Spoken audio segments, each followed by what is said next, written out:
கர்த்தரும் இரட்சகருமாகிய இயேசு கிறிஸ்துவின் நாமத்தாலே யாவருக்கும் வாழ்த்தலை தெரிவித்துக் கொள்கிறேன். இந்த உலகத்திலே நடக்கும் 90% சண்டைகளுக்கு காரணம் மனிதர்கள் குரலை உயர்த்தி பேசுவதுதான் என்று சொல்லி ஒரு ஆராய்ச்சியாளர் சொல்லுகின்றார். ஒரு விஷயத்தை சாதாரண குரலில் சொல்வதற்கும் குரலை உயர்த்தி சொல்வதற்கும் ஒரு வித்தியாசம் உண்டு.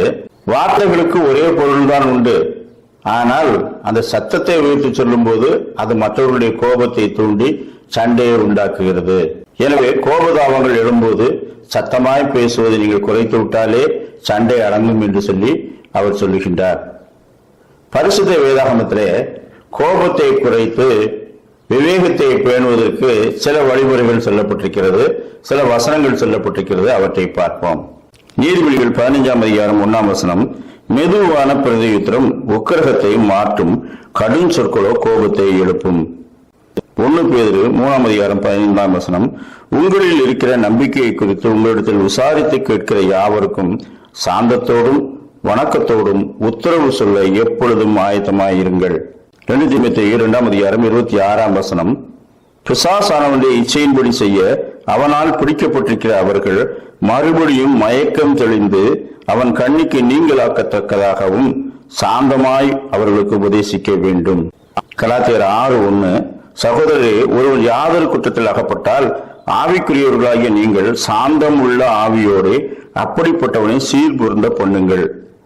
நீயும் சோதிக்கப்படாதபடிக்கு உன்னை குறித்து எச்சரிக்கையாயிரு.